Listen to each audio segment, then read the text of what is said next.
সুপ্রিয় শিক্ষার্থী, আমি সুনিতা মিত্র দেওয়ানপুর এসকেশন স্কুল অ্যান্ড কলেজের পক্ষ থেকে তোমাদের স্বাগতম। আজকের পাঠ্য বিষয় হাইড্রা। হাইড্রার দেহকে তিনটি অংশে ভাগ করা হয়। 1 হাইপোস্টোম, 2 হচ্ছে দেহকাণ্ড, 3 পদতল। প্রথমত আমরা হাইপোস্টোমের মধ্যে যাচ্ছি। দেহের মুক্ত প্রান্তে এটি অবস্থিত, অনেকটা মোচা আকৃতির, সংকোচন এবং প্রসারণশীল অংশ। এর চূড়ার মধ্যে মুখছিদ্র অবস্থিত, আর এই মুখছিদ্র পথে খাদ্য গ্রহণ হয় এবং অপাচ্য অংশ বাইরে বহিষ্কৃত হয়। তাহলে আমরা হাইপোস্টোম অংশটা কি? দেহের মুক্ত প্রান্তে অবস্থিত। এটা অনেকটা মোচার মতো, সংকোচন এবং প্রসারণশীল।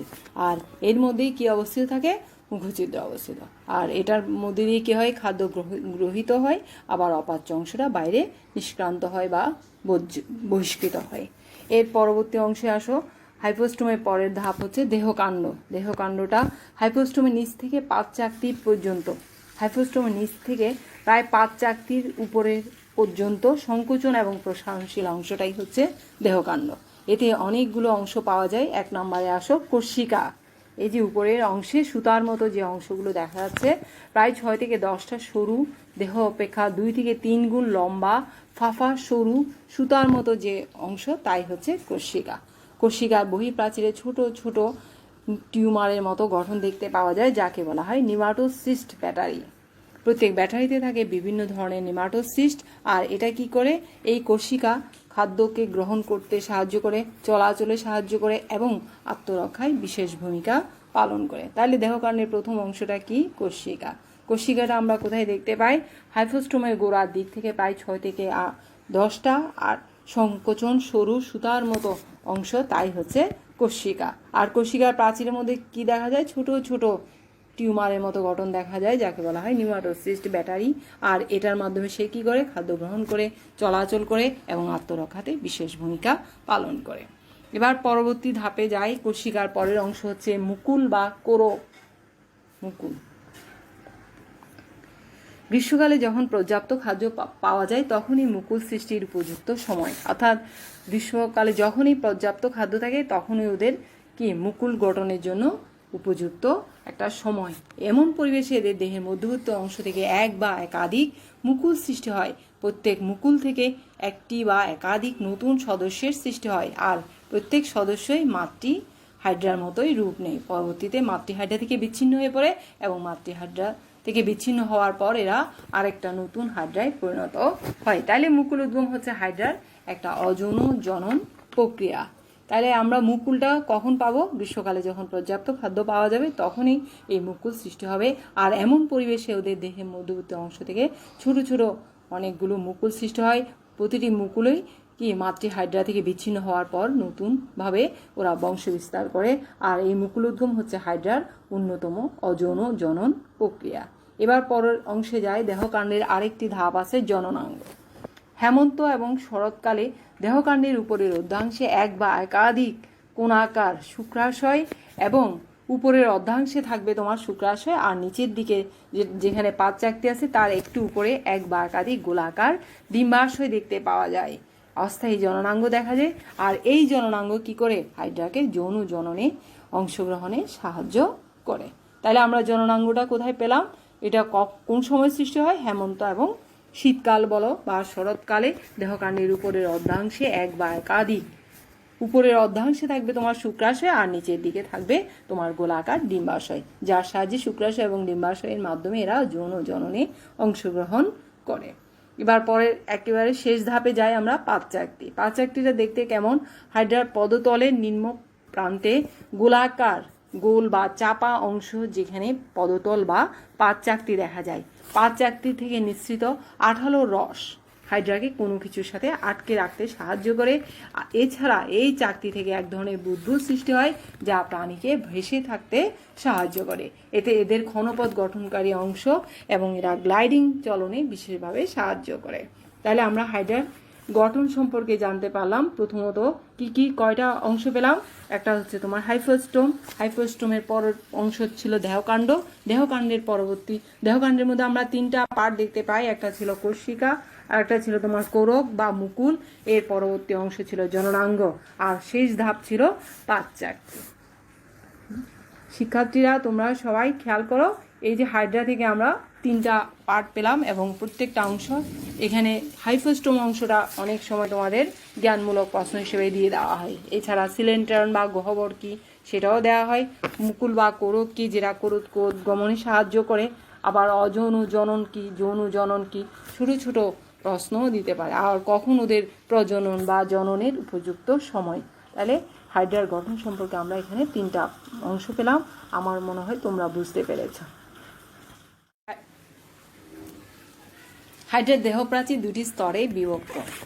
বাইরের স্তরটাকে বলা হয় এপিডার্মিস বা অ্যাক্টোডার্ম, আর ভেতরের স্তরটাকে বলা হয় এন্ডোডার্মিস বা কি অ্যান্ডোডার্ম।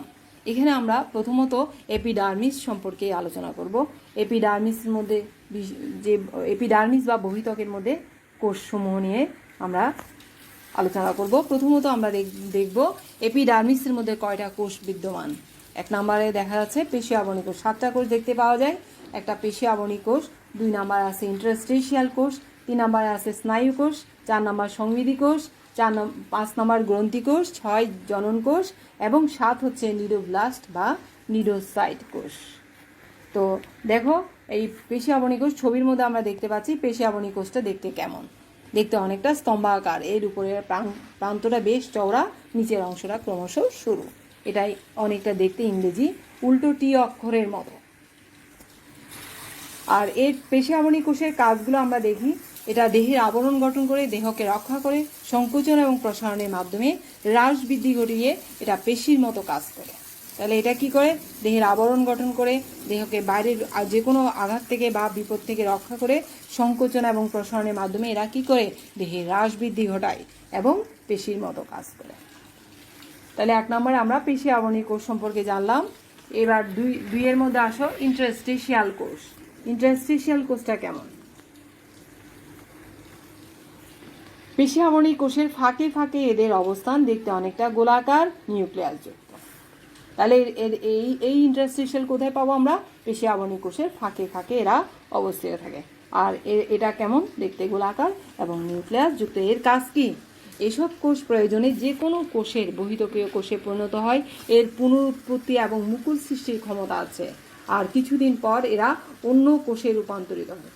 তোমাদের যদি এত বেশি বলতে ইচ্ছে না হয় তাহলে তোমরা বলতে পারো এসব কোষ থেকে প্রয়োজনে নতুন কোষে পরিণত হতে পারে, এদের পুনরুৎপত্তির ক্ষমতা আছে। এবার 3 নম্বর আসো স্নায়ু কোষ। স্নায়ু কোষ কেমন? এইসব কোষ মেসোগ্লিয়া ঘেঁষে অবস্থান করে অনেকটা মাকড়সার জালের মতো। দেখো ছবিতে দেখো তোমরা, অনেকটা মাকড়সার জালের মতো অনিয়ত আকার বিশিষ্ট আর স্নায়ু তন্তু দিয়ে গঠিত। এই অনেকগুলো তন্তু মিলে স্নায়ু জালিকার সৃষ্টি হয়। কাজ কি? সংগৃহীত উদ্দীপনা, যেহেতু এটা স্নায়ু কোষ, সংগৃহীত উদ্দীপনা দেহের বিভিন্ন অংশে সরবরাহ করে। এবার পরবর্তী অংশে যাও, সংবিধি কোষ। সংবিধি কোষটা কেমন?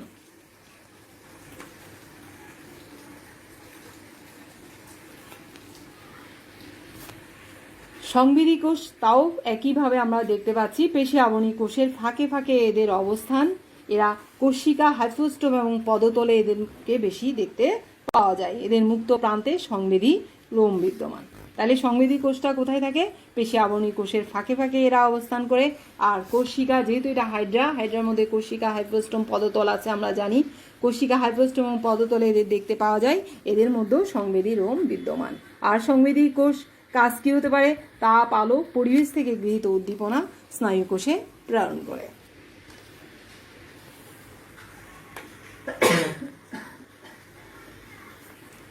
এবার আসো গ্রন্থি কোষ। গ্রন্থি কোষ দেখতে কেমন? ছবির মধ্যে এখানে যেহেতু এটা বহিঃত্বকের কোষসমূহের মধ্যে এই গ্রন্থি কোষের ছবিটা স্পষ্টভাবে দেখানো হয় নাই, অন্ততকের কোষের মধ্যে আমরা দেখতে পাই এটা দেখতে অনেকটা লম্বা কনিক্যাল আকৃতির, আর মুখছিদ্রের চারিদিকে এবং পদতলে এরা অবস্থান করে। কাজ কি? কোনো বস্তুর সঙ্গে লেগে থাকতে সাহায্য করে, বুদবুদ সৃষ্টি করে এবং ভেসে থাকতে সাহায্য করে। এবার গ্রন্থি কোষের পরের অংশ যাও, জনন কোষ। জনন কোষ আমরা আগেই হাইড্রা বহির্গঠনের মধ্যে দেখেছিলাম। এই যে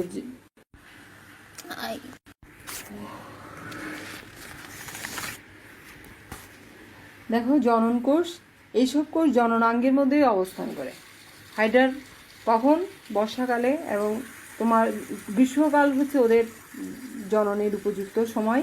এছাড়া এখানে ওদের মধ্যে কী হয়, উপরের অর্ধাংশে ছিল তোমার শুক্রাশয় আর নিচের দিকে ছিল গোলা আকৃতির ডিম্বাশয়। এই শুক্রাণু এবং ডিম্বাণু অতি ক্ষুদ্র নিউক্লিয়াসযুক্ত। এখানে শুক্রাণুটা দেখতে পাবো আমরা, শুক্রাণুটা খুবই ছোট নিউক্লিয়াসযুক্ত, মস্তক এবং মধ্যখণ্ড একটা লম্বা লেজ নিয়ে গঠিত। আর পরিণত ডিম্বাণুটা অনেকটা গোলাকারই হয়, কাজ কি? যৌন জননে অংশগ্রহণ করে। তাহলে আমরা জনন কোষের মধ্যে কি পেলাম? এইসব কোষ জননাঙ্গের মধ্যে অবস্থান করে। এর মধ্যে কি আছে? শুক্রাণু এবং ডিম্বাণু। হাইড্রার বহিতকের 7টা কোষের মধ্যে আমরা জনন কোষের পরবর্তী অংশটা ছিল নিডোসাইট তথা নিডোব্লাস্ট কোষ। এখানে দেখতে পাচ্ছ ছবিতে তোমরা, এটা অনেকটা প্যাঁচানো স্ক্রুর মতো দেখতে, কেমন? গোলাকার, ডিম্বাকার, পেয়ালাকার এবং নাশপাতি আকৃতির। এর মধ্যে একটা ঢাকনা বিদ্যমান আছে যাকে বলা হয় অপারকুলাম। দেখো অপারকুলামের নিচের অংশটা অনেকটা প্যাঁচানো, একটা প্যাঁচানো স্ক্রুর মতো গঠন দেখতে পাওয়া যায়, যেখানে সূত্রকটা পেঁচিয়ে থাকে। আর এর পরের দিকে কি আছে? তোমার নিউক্লিয়াস বিদ্যমান রয়েছে।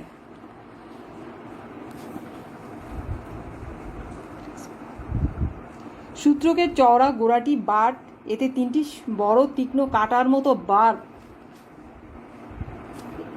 সূত্রকের চওড়া গোড়াটি বাট, এতে তীক্ষ্ণ বড় কাঁটার মতো বার্ব আছে। সর্পিল সারিতে বিন্যস্ত ক্ষুদ্র কাঁটার মতো বাবিউল বিদ্যমান। অর্থাৎ এখানে বার্ব এবং বাবিউল আছে। একটা অনিক্ষেপিত নিউমাটোসিস্টের মধ্যে এই বার্বখানি কাঁটা এবং সূত্রক সহ ক্যাপসুলের ভিতর উল্টোভাবে ঢুকে থাকে, এবং অপারকুলাম এর মধ্যে ঢাকনির মতো গঠন দিয়ে কাজ করে নিউমাটোসিস্টের উপরের প্রান্তটাকে ঢেকে রাখে। যখনই কোনো শিকার ওর সম্মুখে আসবে তখনই ঢাকনাটা খুলে যাবে এবং সূত্রটা বের হয়ে আসবে। এটা সংবেদনশীল রোমের মতো, এটাকে এই জন্য আমরা বলবো নিডোসিল। এটি অনেকটা ট্রিগারের মতো কাজ করে।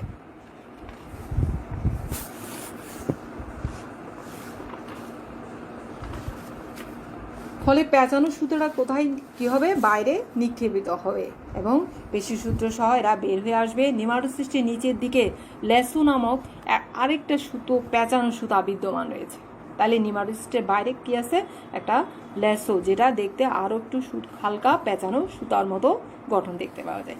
আর এই যে আমরা বহিতকের কোষসমূহের মধ্যে 7টা কোষ পেলাম, তার জনন কোষের পরবর্তী অংশ ছিল নিডোসাইট, যেটাকে বলা হয় নিডোব্লাস্ট কোষ। এই নিডোব্লাস্ট কোষের আলাদা একটা অনেক সময় প্রশ্ন দিয়ে দেয়, আদর্শ নিডোসাইট কোষের গঠন বর্ণনা করো, অথবা অনেক সময় ছবিটা দিয়ে দেয়, তোমাদেরকে লিখতে পারে, অথবা এর শিকার ধরার কৌশল এবং আত্মরক্ষার পদ্ধতি এটা সম্পর্কে জানতে চাওয়া হয়। তাইলে আমরা এখান থেকে আরেকটা প্রশ্ন পাবো, সেটা হচ্ছে আদর্শ নিডোব্লাস্ট বা নিডোসাইট কোষের গঠন।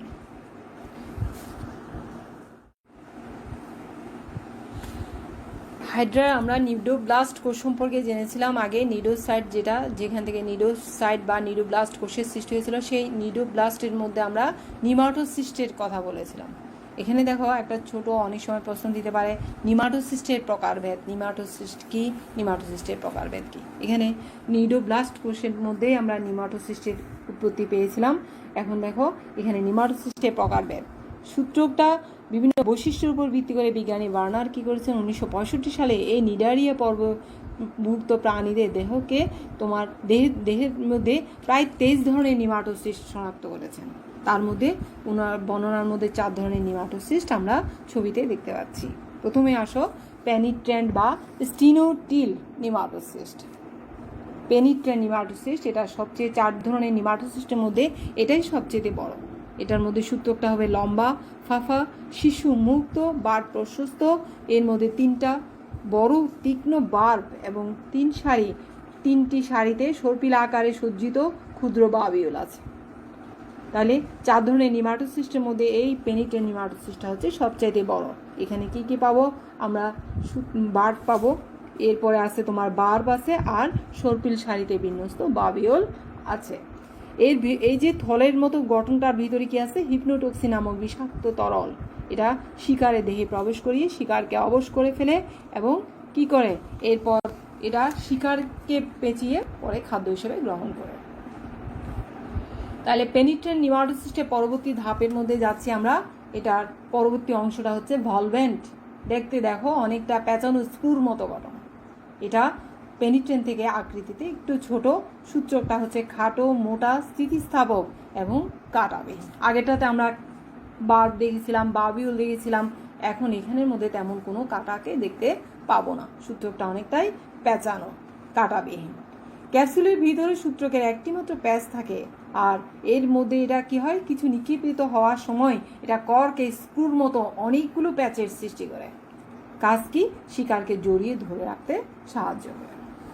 এবার পেনিট্রেন্টের পরে ভলভেন্ট গেল। ভলভেন্টের পরবর্তী ধাপটা হচ্ছে স্ট্রেপ্টোলিন গ্লুটিন্যান্ট। দেখো এটা সূত্রকটা কেমন, এটা আগেটা ছিল অনেকটা খাটো, মোটা, স্থিতিস্থাপক, আর এখন সূত্রকটা এখানে একটা লম্বা সূত্রক দেখতে পাওয়া যাচ্ছে, এর মধ্যে আবার কাটা আছে। এটা সর্পিল আকার সারিতে বিন্যস্ত এবং কাটা আছে। কাজ কি, এটা আটালো রস ক্ষরণ করে শিকারকে আটকে রাখতে সাহায্য করে। এবার স্ট্রেপ্টোলিন গ্লুটিনের পরবর্তী অংশটাতে যাচ্ছি, স্টেরিওলিন গ্লুটিন্যান্ট। দেখো এখানে আগেরটাতে আমরা একটু কাটা পেয়েছিলাম, এখন কোনো কাটা নেই। সূত্রটা বেশ লম্বা এবং সর্পিল আকার সারিতে বিন্যস্ত, কাটাবিহীন। এটার কাজ কি, এটা আঠালো রস ক্ষরণ করে শিকারকে আটকে রাখতে সাহায্য করে। তাহলে আমরা নিমাটোসিস্টের প্রকারভেদের মধ্যে আমরা 4 ধরনের নিমাটোসিস্ট পেলাম।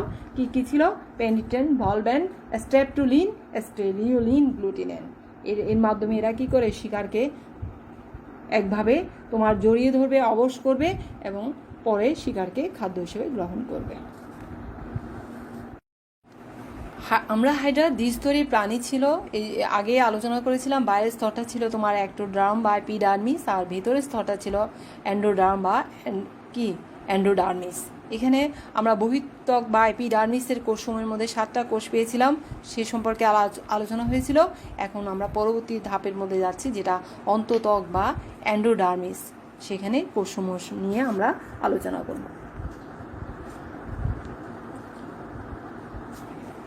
অন্ততক বা এন্ডোডার্মিসের মধ্যে আমরা কি পাচ্ছি, 5 ধরনের কোষ পাবো। আগেটাতে ছিল 7টা মাস্কুলো এপিথেলিয়াম কোষ, এখানেও একই কোষের উপস্থিতি আমরা দেখতে পাই। অন্ততকের মধ্যে কি, তোমার পুষ্টি কোষ বা পেশি আবরণী কোষ।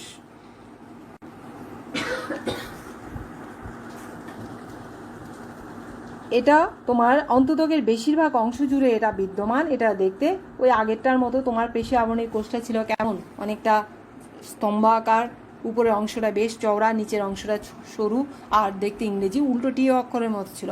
এখনও একইভাবে আমরা অন্ততকের কোষের মধ্যে এই যে তোমার পেশি আবরণী কোষ পাচ্ছি, এরাও কি তোমার অন্ততকের বেশিরভাগ অংশ জুড়ে এরা বিদ্যমান। এরা স্তম্ভাকার, বড় নিউক্লিয়াসযুক্ত এবং গহ্বরযুক্ত।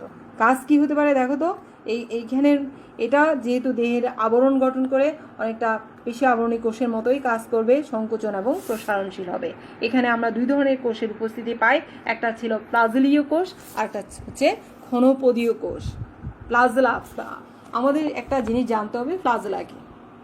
প্লাজলা অনেকটা সুতাকৃতির উপাঙ্গ, এটা কি করে, চলাফেরায় সাহায্য করে। তাহলে এইখানে প্লাজলার উপস্থিতি পাচ্ছি, আবার ক্ষণপদীয় কোষের উপস্থিতিও পাচ্ছি। ক্ষণপদের সাহায্য এরা কিন্তু চলাফেরায় সাহায্য করে থাকে, আবার খাদ্য গ্রহণেও সাহায্য করে। তাহলে প্লাজলীয় কোষ কি, এদের মুক্ত প্রান্তে 1 থেকে 4টি সুতার মতো প্লাজলা থাকে। তাহলে প্লাজলা কি, সুতাকৃতির উপাঙ্গ। এবার পরবর্তী অংশ, দ্বিতীয় পয়েন্টের মধ্যে যাচ্ছি, ক্ষণপদীয় কোষ। এগুলো মুক্ত প্রান্ত অনেকটা ক্ষণপদ যুক্ত। তাহলে আমরা পেশি আবরণী কোষের মধ্যে 2 ধরনের কোষের উপস্থিতি দেখতে পাই, একটা প্লাজলীয় কোষ এবং ক্ষণপদীয় কোষ। পূর্বে এটা আলোচনা করেছি। এবং এটার কাজ কি দেখো, এই যে তোমার প্লাজলীয় কোষ, এরা কি করে, এরা এই কোষ প্রয়োজনে আন্দোলিত হয় এবং মুখছিদ্র পথে পানি প্রবেশ করায়। আর ক্ষণপদীয় কোষ কি করে, ক্ষণপদ খাদ্যকণা গলাধঃকরণ করে এবং খাদ্য গহ্বরে কি করে, পরিপাক করতে সাহায্য করে। তাহলে প্লাজলীয় কোষ কি করবে, তোমার আন্দোলন করবে এবং মুখছিদ্র পথে খাদ্যকে প্রবেশ করাতে সাহায্য করবে। আর ক্ষণপদীয় কোষ কি করবে, খাদ্যকে চূর্ণ বিচূর্ণ করবে এবং খাদ্য গলাধঃকরণ করে ভিতরে প্রবেশ করাতে সাহায্য করবে। এবার আমরা পরবর্তী কোষের মধ্যে চলে যাচ্ছি, যেটা হচ্ছে গ্রন্থি কোষ। বিক্ষিপ্তভাবে এরা পুষ্টিকোষ বা পেশি আবরণী কোষের ফাঁকে ফাঁকে এরা অবস্থান করে। এদের সংখ্যা মূল দেহ এবং হাইপোস্টোমের থেকেও অনেক বেশি হতে পারে। আর এদের মধ্যে কোষিকার উপস্থিতি বিদ্যমান থাকে না। তাহলে এই গ্রন্থিকোষটা কি পেশি আবরণী কোষ বা পুষ্টিকোষের ফাঁকে ফাঁকে এরা অবস্থান করে, আর এদের মধ্যে কোষিকার উপস্থিতি নেই। গ্রন্থিকোষ আবার কয়েকটা অংশে বিভক্ত, একটা হচ্ছে তোমার মিউকাস ক্ষরণকারী কোষ, আর একটা হচ্ছে এনজাইম ক্ষরণকারী। এদের মধ্যে প্রথম আসো মিউকাস ক্ষরণকারী। এগুলো কি করে? এগুলো হাইপোস্টোম অঞ্চলে অবস্থিত, আর মিউকাস যেহেতু আছে এই জন্য মিউকাসের কাজ কি পিচ্ছিল পদার্থ ক্ষরণ করা, অর্থাৎ পিচ্ছিল মিউকাস ক্ষরণ করে। এবার এনজাইম ক্ষরণকারী কি করে? দেখো এই কোষগুলো যা থেকে পরিপাকের জন্য এনজাইম খরিত হয়। কাজ কি? গ্রন্থিকোষের কাজ দেখো, এখানে হাইপোস্টোমের গ্রন্থিকোষ নিঃসৃত মিউকাস খাদ্যদ্রব্যকে পিচ্ছিল করে এবং গলাধকরণে সাহায্য করে, আর এনজাইম ক্ষরণ করিয়ে পরিপাককে সাহায্য করে। এবার পরবর্তী কোষের মধ্যে যাচ্ছি, ইন্টারস্টিশিয়াল কোষ। এরা পেশি আবরণী কোষের ফাঁকে ফাঁকে অবস্থান করে। পূর্বে আমরা বহি আবরণী কোষের মধ্যে, বহিত্বকের কোষের মধ্যে পেয়েছিলাম এরা দেখতে গোলাকার নিউক্লিয়াস যুক্ত। এখানেও একইভাবে এরা পেশি আবরণী কোষের ফাঁকে অবস্থান করে, আর এরাও গোল এবং সুস্পষ্ট নিউক্লিয়াস বিদ্যমান। কাজ কি? এরা প্রয়োজনে যে কোনো কোষ গঠন করাই হচ্ছে এর কাজ। ইন্টারস্টিশিয়াল কোষের পরবর্তী কোষ হচ্ছে স্নায়ু কোষ। এরা মেসোগ্লিয়া ঘেঁষে অবস্থান করে, অনেকটা অনিয়মিত আকার বিশিষ্ট, আর এদের মধ্যে সূক্ষ্ম শাখা তন্তু বিদ্যমান। তন্তুগুলো পরস্পর মিলে স্নায়ু জালিকা সৃষ্টি করে। কাজ কি? এর সংগৃহীত উদ্দীপনা প্রেরণ করাই হচ্ছে এর কাজ। এবার স্নায়ু কোষের পরবর্তী কোষ হচ্ছে সংবেদী কোষ। তাও পেশি আবরণী কোষের ফাঁকে ফাঁকে অবস্থিত। কোষগুলো অনেকটা লম্বা এবং সরু। কাজ কি দেখো তো? এরা পানির সাথে সিলিন্ডারে প্রবেশিত খাদ্য এবং অন্যান্য পদার্থের গুণাগুণ যাচাই করে স্নায়ু কোষের মধ্যে প্রেরণ করে। আগেরটাতে ছিল তাপ, স্পর্শ, আলো উদ্দীপনা গ্রহণ করে, আর এখানে আমরা বলছি পানির সাথে সিলিন্ডারে প্রবেশিত খাদ্য এবং অন্যান্য খাদ্য বা পদার্থের গুণাগুণ যাচাই করে তাকে ভিতরে প্রবেশ করতে সাহায্য করে। তাহলে আমরা এখানে হাইড্রার যে অন্ততকের কোষসমূহের মধ্যে কয়টা কোষ পেলাম? আমরা পেশি আবরণী কোষ বা পুষ্টিকোষ, এরপরে পেলাম গ্রন্থিকোষ, আর 3 নম্বরে পেলাম ইন্টারস্টিশিয়াল কোষ, 4 ছিল স্নায়ু কোষ, এবং 5 নম্বর হচ্ছে সংবেদী কোষ। শিক্ষার্থীরা তোমরা সবাই এইটা ভালো করে দেখবা এবং খাতার মধ্যে ছবি আঁকবা, তারপর আস্তে আস্তে শিখবা। হাইড্রা যেহেতু দ্বিস্তরী প্রাণী, এর বাইরের স্তর ছিল অ্যাক্টোডার্ম, ভিতরের স্তর ছিল অ্যান্ডোডার্ম, আর দুই স্তরের মাঝে জেলির মতো থকথকে আঠালো স্থিতিস্থাপক পাতলা বর্ণহীন একটা অংশ বিদ্যমান থাকে, যাকে বলা হয় মেসোগ্লিয়া। তো শিক্ষার্থীরা পরীক্ষায় অনেক সময় মেসোগ্লিয়া কি জ্ঞানমূলক প্রশ্ন হিসেবে দেওয়া হয়, তোমরা একটু খেয়াল করবা। যেহেতু এটা দ্বিস্তরী প্রাণীর মধ্যেই, এই যে হাইড্রার মধ্যে আমরা দেখতে পাচ্ছি, তাহলে বাইরের স্তর এবং ভিতরের স্তর দুই স্তরের মাঝে জেলির মতো স্তরটাই হচ্ছে মেসোগ্লিয়া। মেসোগ্লিয়ার কাজ কি দেখো তো? এরা বহি এবং অন্ততকে ভিত্তি ঝিল্লি রূপে কাজ করে। এছাড়া এরা স্থিতিস্থাপকতা এবং সংকোচনের মাধ্যমে প্রসারিত হতে সাহায্য করে। শিক্ষার্থীরা আমরা হাইড্রা খাদ্য গ্রহণ ও পরিপাক প্রক্রিয়া সম্পর্কে আলোচনা করব। শুরুতেই দেখো হাইড্রার খাদ্য। হাইড্রা একটা মুক্তজীবী প্রাণী।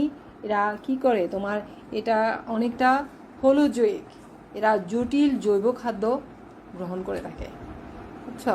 তো হাইড্রার খাদ্যের মধ্যে আমরা প্রথমে পাচ্ছি, হাইড্রা হচ্ছে এক ধরনের মাংসাশী প্রাণী, যেহেতু এরা জটিল জৈব খাদ্য হিসেবে গ্রহণ করে থাকে। এছাড়া ক্ষুদ্র জলজ প্রাণীকে এরা নিমাটোসিস দিয়ে সহজেই কাবু করে নিতে পারে, আর এই ক্ষুদ্র জলজ প্রাণী হচ্ছে ওদের প্রধান খাদ্য। হাইড্রার খাদ্য তালিকায় বিরাট অংশ জুড়ে আমরা পাচ্ছি বিভিন্ন পতঙ্গের লার্ভা। এর মধ্যে আছে তোমার সাইক্লপস, ড্যাফনিয়া। এছাড়া ক্ষুদ্র ক্ষুদ্র ক্রাস্টেশিয়ান সন্ধিপদী অর্থাৎ আর্থ্রোপোড জাতীয় প্রাণী, ছোট ছোট কৃমি এবং খণ্ডকায়িত যেটা অ্যানিলিডা পর্বের প্রাণী, এছাড়া মাছের ডিম। তাহলে ওর প্রধান খাদ্য হচ্ছে ক্ষুদ্র ক্ষুদ্র ক্রাস্টেশিয়ান সন্ধিপদী প্রাণী। এখন আমরা দেখব হাইড্রার খাদ্য গ্রহণ পদ্ধতি। একটু আগেই বললাম হাইড্রার খাদ্য কি জাতীয় খাদ্য ওরা পছন্দ করে। তার মধ্যে ছিল পতঙ্গের লার্ভা, সাইক্লপস, ড্যাফনিয়া এবং ক্ষুদ্র ক্ষুদ্র ক্রাস্টেশিয়ান। তার মধ্যে কিছু অ্যানিলিড ছিল, কৃমি ছিল এবং মাছের ডিম ছিল। এবার খাদ্য গ্রহণ পদ্ধতিটা কিভাবে সেটা আমরা একটু খেয়াল করব। হাইড্রার পদতলে ভিত্তির সাথে আটকে নির্দিষ্ট এলাকা জুড়ে মূলদেহ এবং কোষিকাকে জড়িয়ে এরা শিকারকে কি করে? শিকারের অপেক্ষায় থাকে। আমরা একটা হাইড্রার ছবি দেখতে পাচ্ছি। হাইড্রা কি করলো? এটা পদতলকে ভিত্তির সাথে আটকে দিল এবং নিজেকে সেখানে আটকে কোষিকাকে আন্দোলিত করছে এবং খাদ্যকে শিকারের অপেক্ষায় সে সেখানেই দাঁড়িয়ে থাকলো। কোনো খাদ্য প্রাণী বা শিকার যখন তার কাছে আসবে তখন সে কী করবে, নিমাটোসিস্টগুলো উদ্দীপ্ত করবে এবং ওই শিকারকে কোষিকা স্পর্শ করার সঙ্গে সঙ্গে বিভিন্ন নিমাটোসিস্ট সূত্র নিক্ষিপ্ত হবে। তার মধ্যে আমরা নিমাটোসিস্টের মধ্যে বিভিন্ন নিমাটোসিস্ট পেয়েছিলাম। কী কী ছিল? তোমার পেনিট্রেন, ভলব্যান্ড, স্ট্রেপ্টোনিন, অ্যাস্টেরিওলিন, গ্লুটিনেন, 4 ধরনের নিমাটোসিস্ট ছিল। তার মধ্যে এক একটার খাদ্য গ্রহণ পদ্ধতি ছিল এক এক রকম। সবচেয়ে বড় যেটা ছিল পেনিট্রেন নিমাটোসিস্ট। তো এইখানে আমরা দেখব শিকার আসার সাথে সাথে এই খাদ্য কী করলো, কোষিকাকে, হাইড্রা কী করলো, কোষিকাকে আন্দোলিত করলো এবং শিকারকে প্রথমে কোষিকার সাহায্যে আঁকড়ে নিল। এবার ভলভেন নিমাটোসিস্ট কী করবে, শিকারের উপাঙ্গ জড়িয়ে গতিরোধ করবে, ভলভেন নিমাটোসিস্ট। আর এর মধ্যে গ্লুটিনেন কী করবে, আঠালো রস ক্ষরণ করবে এবং তাকে আটকে নিবে।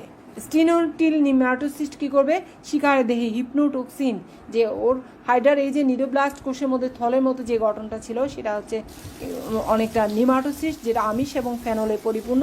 সেই হিপনোটক্সিন নামক বিষাক্ত রস আছে, সেই হিপনোটক্সিন শিকারের দেহে প্রবেশ করাই দেবে এবং শিকারকে অবশ করে ফেলবে। এরপর কোষিকা সেটিকে মুখের কাছে নিয়ে আসবে এবং মুখছিদ্র স্ফীত হয়ে উঠবে। তা স্ফীত হওয়ার পর সেই খাদ্যকে আস্তে আস্তে মুখের ভিতর ঢুকিয়ে নিয়ে যাবে এবং মুখের চারিদিকে অবস্থিত গ্রন্থিকোষ থেকে নিশ্চিত আঠালো রস কী করবে, আর মিউকাস কী করবে, এটাকে আরও পিচ্ছিল করবে, আঠালো রস নিশ্চিত হবে এবং পিচ্ছিল করবে। এছাড়া হাইপোস্টোম এবং দেহপ্রাচীরের সংকোচন এবং প্রসারণের মাধ্যমে খাদ্য সিলিন্টারন তথা বিশেষ মুখগহ্বরের মধ্যে প্রবেশ করে যাবে।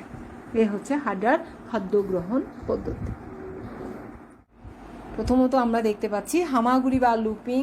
হামাগুড়ি কীভাবে, লম্বা দূরত্ব অতিক্রমের জন্য হাইড্রা কী করে, তার দেহটাকে প্রথমে বাঁকিয়ে নেয়, অর্থাৎ কোষিকাকে সে স্পর্শ করে পদতলকে ভিত্তির সাথে আটকে কোষিকাকে কী করে, মাটির সাথে আটকে নেয়। এরপর আবার কি করবে, সে কোষিকাকে আরও একটু বাঁকিয়ে নিবে, বাঁকিয়ে পুরো দেহটাকে আবার সোজা হয়ে দাঁড়াবে। এইভাবে কী করলো, এই যে একটু আগেই যে দেহটাকে তোমার প্রথমে বাঁকিয়ে নিল, তারপর কোষিকাকে ভিত্তির সাথে আটকে নিল, তখন একটা লুপের মতো গঠন সৃষ্টি হলো। আর এই যে গঠনটার মাধ্যমে কি হলো, এটাকে বলা হচ্ছে হামাগুড়ি বা লুপিং। আমরা ছোট শিশুরা যখন কি করে, ছোট শিশু অবস্থায় প্রথমে হামাগুড়ি দেয়, হামাগুড়ি দিয়ে আস্তে আস্তে পরে হাঁটতে শিখে। এখন দেখো আমরা হাইড্রার এই যে হাইড্রাটা এক জায়গা থেকে অন্য জায়গায় আসলো কীভাবে, হামাগুড়ি বা লুপিং পদ্ধতির মাধ্যমে। প্রথমে দেহটাকে বাঁকিয়ে নিল, বাঁকিয়ে পরে আস্তে আস্তে ভিত্তির সাথে নিজেকে আটকে নিল, আটকে একদম পুরো আটকে গেল, এটা লুপ গঠন করলো, এরপর আবার সোজা হয়ে দাঁড়ালো।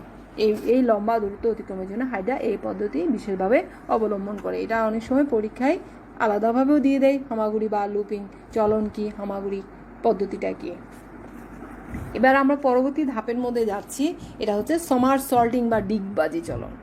তোমরা অনেক সময় দেখেছো ছোট বাচ্চাদেরকে খেলতেও দেখা যায়, অনেক সময় কি করে উল্টোভাবে ডিগবাজি দিয়ে এক জায়গা থেকে অন্য জায়গায় চলে যায়। এখানে হাইড্রার পদ্ধতির এই পদ্ধতিটা হচ্ছে অনেকটা সেই পদ্ধতি, সে নাম কি, সমারসল্টিং বা ডিগবাজি। এটা হাইড্রার একটা দ্রুত চলন প্রক্রিয়া। এই প্রক্রিয়ার সাহায্যে হাইড্রা কী করে, দেহটাকে প্রথমে বাঁকিয়ে নেবে, বাঁকিয়ে কোষিকাকে ভিত্তির সাথে আটকাবে এবং গ্লুটিনেন জাতীয় নিমাটোসিস্টের সাহায্যে সেই গতিপথকে স্পর্শ করবে। তারপর কি করবে, এই যে কোষিকাকে ভিত্তির সাথে আটকে নিল এবং পদতলকে আলগা করে সে উল্টোভাবে উল্টা হয়ে গেল। এবার উল্টো হওয়ার পর কী করলো, আবার দেহটাকে বাঁকিয়ে নিল, বাঁকিয়ে নিয়ে এবার সে সোজা হয়ে দাঁড়ালো, কোষিকার উপর ভর দিয়ে সে দেহটাকে সোজা করে দাঁড়ালো। পুনরায় দেহটাকে বাঁকিয়ে আবার পদতলের সাহায্যে সেই গতিপথকে স্পর্শ করলো এবং মুক্ত হয়ে সোজা হয়ে দাঁড়ায়। এই যে এই বেশ কয়েকবার এই পদ্ধতি পুনরাবৃত্তি করে, এই জন্য এই পদ্ধতিটার নাম কি, হামাগুড়ি বা হামাগুড়ি না, সমারসল্টিং বা ডিগবাজি পদ্ধতি। এবার আমরা পরবর্তী যে চলনের ধাপ, তার মধ্যে আমরা দেখতে পাচ্ছি গ্লাইডিং বা অ্যামিবয়েড চলন। এই প্রক্রিয়া হাইড্রা পদতলের বহিত্বকের কোষগুলির মধ্যে তোমার এক ধরনের পিচ্ছিল রস ক্ষরণ করে। এই যে তোমার হাইড্রা তার দেহ ত্বক থেকে কি করলে, বহিত্বকের কোষগুলি থেকে এক ধরনের রস ক্ষরিত হয়, ওই স্থান থেকে কি হবে, এরা ঘন পদের সাহায্যে অ্যামিবয়েড চলনের মাধ্যমে এরা সামান্য দূরত্ব অতিক্রম করে। এইভাবে তারা এক জায়গা থেকে অন্য জায়গা। আর এই গ্লাইডিং বা অ্যামিবয়েড চলনকে আমরা অনেকটা শামুকের মতো চলাও বলতে পারি। কিভাবে সে এক ধরনের পিচ্ছিল রস ক্ষরিত করবে আর একটু করে সামান্য এই যে ঘনপথের মাধ্যমে সে আস্তে আস্তে হালকা দূরত্ব অতিক্রম করবে, অনেকটা শামুকের চলার গতির মতোই। এই জন্য এই চলনের নাম কি? গ্লাইডিং বা অ্যামিবয়েড চলন। পরবর্তী অংশের মধ্যে যাচ্ছি, যেটাকে বলা হয় ভাষা। মাঝে মাঝে হাইড্রা কি করবে? ওর বহিতকীয় কোষ থেকে এক ধরনের বুদবুদ সৃষ্টি করবে, আর বুদবুদের মাধ্যমে সে কি করবে? দেহটাকে হালকা করে নিবে এবং এক জায়গা থেকে অন্য জায়গায় ভেসে অগ্রসর হয়ে যাবে। এভাবে সে তার অনেকটা দূরত্ব অতিক্রম করবে এবং এক জায়গা থেকে অন্য জায়গায় ভেসে যাবে। সাঁতার পদ্ধতি দেখো। সাঁতার এখানে কি করলো? কশিকাকে ঢেউয়ের মতো সে আন্দোলিত করে এবং বৃত্তি থেকে মুক্ত করে সে সাঁতরে এক জায়গা থেকে অন্য জায়গায় স্থানান্তরিত হয়। এই পদ্ধতিটার নাম হচ্ছে সাঁতার। এবার আসো হেস্টান। হেস্টান পদ্ধতিটার মধ্যে কি হচ্ছে? কশিকার সাহায্যে সে কাছাকাছি কোনো বস্তুকে আঁকড়ে ধরে এবং আস্তে আস্তে পদতলকে নতুন জায়গায় সে স্থাপন করে এবং অন্যভাবে সে আরোহণ করে এবং অবরোহণও করে। তাহলে এরা কোনো ভিত্তির সাথে আটকে নেবে এবং আস্তে আস্তে সে নিজেকে কি করলো? এক জায়গা থেকে অন্য জায়গায় সে আরোহণ এবং অবরোহণের মাধ্যমে এক জায়গা থেকে অন্য জায়গায় স্থানান্তরিত হবে। এই জন্য এই পদ্ধতিটার নাম হচ্ছে স্নান পদ্ধতি। এবার আসো নতমুখী হয়ে চলা। এক্ষেত্রে হাইড্রা তার দেহের ভার পদতলের উপর না রেখে কশিকার উপর স্থাপন করে এবং কি করলো? তখন কশিকাকে সে পায়ের মতো ব্যবহার করলো এবং এক জায়গা থেকে অন্য জায়গায় ধীরে ধীরে চলতে শুরু করে, উল্টোভাবে ধীরে ধীরে চলতে থাকে। এই জন্য এই চলার পদ্ধতিটার নাম হচ্ছে নতমুখী হয়ে চলন। এবার পরের অংশে যাই, দেহের সংকুচন এবং প্রসারণ। এই প্রক্রিয়া হাইড্রা তার দেহকে মুক্ত করে দেহ প্রাচীরে পেশি আবরণী কোষগুলিকে কি করে? সংকুচন এবং প্রসারণের মাধ্যমে কি করে দেহের আকার খাটো এবং লম্বা করে নিবে এবং এক জায়গা থেকে অন্য জায়গায় স্থানান্তরিত হবে। এই জন্য এটা দেহের সংকুচন এবং প্রসারণের মাধ্যমে তারা এক জায়গা থেকে অন্য জায়গায় স্থানান্তরিত হয়। এবার পরবর্তী অংশের মধ্যে দেখতে পাচ্ছি ক্রমসংকোচন। এটা অনেকটা সাপের মতো। এরা কি করে? দেহের এক পাশের কোষের সংকোচন, অন্য পাশের কোষের প্রসারণ, অনেকটা সাপের মতোই এরা কি করে? এক জায়গা থেকে অন্য জায়গায় স্থানান্তরিত হয়। এইভাবে তার চলন সম্পন্ন হয়। তাহলে চলনের অনেকগুলো ধাপ পেলাম। এখানে আমরা পরীক্ষায় অনেক সময় এতগুলো তো একসাথে দেওয়া হয় না, হয়তো দুইটা দেওয়া হয়, সমারসল্টিং বা ডিগবাজি চলন এবং হামাগুড়ি বা লুপিং। তোমরা আর অনেক সময় মাঝে মধ্যে গ্লাইডিং চলনটাও দিয়ে দেয়। তোমরা একটু ভালো করে খেয়াল করবা এবং ছবিটা আঁকবা, পরীক্ষায় যাতে লিখতে পারো সেইভাবে প্রস্তুতি নেওয়া। আমরা হাইড্রার চলনের পরবর্তী অংশের মধ্যে যাচ্ছি। হাইড্রার মিথজীবিতা। মিথজীবিতাটাকে কি? এটাকে সিম্বায়োসিস বলা হয় ইংরেজিতে। মিথজীবিতা যখন দুটি ভিন্ন প্রজাতিভুক্ত জীব ঘনিষ্ঠভাবে সহাবস্থান করে পরস্পরের কাছ থেকে উপকৃত হয়, এই ধরনের সাহচর্যকে আমরা কি বলবো? মিথজীবিতা। বলছি কি দুটি ভিন্ন প্রজাতিভুক্ত জীব ঘনিষ্ঠভাবে এরা কি করবে? একে অপরের সাথে সহাবস্থান করবে এবং উভয়ের কাছ থেকে উপকৃত হবে। এই ধরনের উপকৃত হওয়াটাকে আমি কি বলবো? মিথজীবিতা বলবো। এই অবস্থায় জীব দুটিকে বলবো মিথজীবী। আর এখানে এই ক্লোরোহাইড্রা ভিরাইডিস সীমা অর্থাৎ সবুজ বর্ণের হাইড্রার মধ্যেই আমরা এটা দেখতে পাওয়া যায়। এছাড়া জুক্লোরোলা নামক শৈবালের মধ্যেও এটা পরিলক্ষিত হয়। তাহলে কোন হাইড্রার মধ্যে আমরা দেখতে পাচ্ছি? ক্লোরোহাইড্রা ভিরাইডিসিমা নামক সবুজ হাইড্রা আর জুক্লোরোলা নামক শৈবালের মধ্যেই এই মিথজীবিতা, অর্থাৎ উভয়ের কাছ থেকে উপকৃত হয়। এই জন্য এটাকে আমরা মিথজীবিতা বলতে পারি। এখানে দেখো শৈবাল যেভাবে উপকৃত হচ্ছে, প্রথমত আমরা শৈবালকে নিয়ে আলোচনা করব। জুক্লোরোলা শৈবালের উপকৃত হওয়ার মধ্যে প্রথমে আমরা পাচ্ছি আশ্রয়। শৈবাল হাইড্রার অন্ততকীয় পেশি আবরণী কোষের মধ্যে আশ্রয় পায়। এই যে শৈবালটা কোথায়? তোমার পেশি আবরণী কোষের মধ্যেই আশ্রয় পাচ্ছে। এরপর সালোক সংশ্লেষণ। হাইড্রার শ্বসনে সৃষ্ট কার্বন ডাইঅক্সাইড সালোক সংশ্লেষণের প্রধান কাঁচামাল হিসেবে সে ব্যবহার করে থাকে। তারপর অংশটা হচ্ছে খাদ্য উৎপাদন। হাইড্রার বিপাকীয় কাজে উদ্ভিদ নাইট্রোজেনজাত বর্জ্য পদার্থ আমিষ তৈরির বিভিন্ন কাজে সে ব্যবহার করে থাকে। তাহলে শৈবাল কিভাবে উপকৃত হচ্ছে? একটা হচ্ছে আশ্রয়ের মাধ্যমে, অর্থাৎ পেশি আবরণী কোষের মধ্যে সে আশ্রয় নিচ্ছে। সালোক সংশ্লেষণ। হাইড্রার শ্বসনে সৃষ্ট কার্বন ডাইঅক্সাইড সালোক সংশ্লেষণের প্রধান কাঁচামাল হিসেবে ব্যবহৃত হয়। আর খাদ্য উৎপাদনের মধ্যে কি হচ্ছে? হাইড্রার বিপাকীয় কাজের মধ্যে যেটা উদ্ভূত নাইট্রোজেনজাত বর্জ্য পদার্থ, এটা আমিষ তৈরির বিভিন্ন কাজে ব্যবহৃত হয়। তাইলে তিনটা পার্ট আমরা পাচ্ছি, একটা হচ্ছে আশ্রয়, আরেকটা হচ্ছে সালোক সংশ্লেষণ, আরেকটা হচ্ছে খাদ্য উৎপাদন। কোথায় আশ্রয় নিচ্ছে? পেশাবনিক কোষের মধ্যে। আর সালোক সংশ্লিষ্ট কার্বন ডাইঅক্সাইড এরা কি করে? কাঁচা মাল হিসেবে ব্যবহার করছে। আর 3 নাম্বার অপশনের মধ্যে পেলাম উদ্ভিদ বিপাকীয় নাইট্রোজেন জাতীয় বর্জ্য পদার্থ আমিষ তৈরির কাজে ব্যবহার করে। তাহলে শৈবালের উপকারের মধ্যে আমরা 3টা উপকার পেলাম। এবার হাইড্রা যেভাবে উপকৃত হচ্ছে দেখো, হাইড্রার উপকারের মধ্যে প্রথমে আছে খাদ্য প্রাপ্তি। সালোক সংশ্লেষণ প্রক্রিয়ায় শৈবাল যে খাদ্য প্রস্তুত করে তার উদ্ভিদ অংশ হাইড্রা গ্রহণ করে এবং শর্করা জাতীয় খাদ্যের অভাব পূরণ করে। অর্থাৎ ওর থেকে যে খাদ্যটা প্রস্তুত হচ্ছে তার উদ্ধৃত অংশটাকে হাইড্রা কি করে? শর্করা জাতীয় খাদ্য হিসেবে গ্রহণ করে এবং খাদ্যের অভাবটা পূরণ করে নেয়। এবার শ্বসনের ফলে কি হচ্ছে? যে অক্সিজেনটা নির্গত হয় হাইড্রা তার শ্বসনে ব্যবহার করে। অর্থাৎ সালোক সংশ্লেষণ কালে শৈবাল থেকে যে অক্সিজেনটা নির্গত হচ্ছে সেটা কি করে? হাইড্রা তার শ্বসনে ব্যবহার করে থাকে। এবার প্লাস তৃতীয় অপশনের মধ্যে দেখতে পাচ্ছি কার্বন ডাইঅক্সাইড শোষণ। হাইড্রার শ্বসনে সৃষ্ট কার্বন ডাইঅক্সাইড শৈবাল গ্রহণ করে প্রাণীকে ঝামেলা মুক্ত রাখে। আর লাস্ট অপশনের মধ্যে আছে বর্জ্য নিষ্কাশন। হাইড্রার বিপাকে সৃষ্ট নাইট্রোজেন জাতীয় বর্জ্য পদার্থ হাইড্রা সহজেই বর্জ্য পদার্থ হিসেবে মুক্ত করে। এই হচ্ছে হাইড্রার মিথজীবিতা, অর্থাৎ উভয়ে পরস্পর কাছ থেকে উপকৃত হয়। এইখানে আমরা শৈবালের উপকার দেখলাম আর হাইড্রার উপকৃত হওয়ার প্রক্রিয়াটা দেখলাম। শিক্ষার্থীরা তোমরা এটা পড়ে নিবা।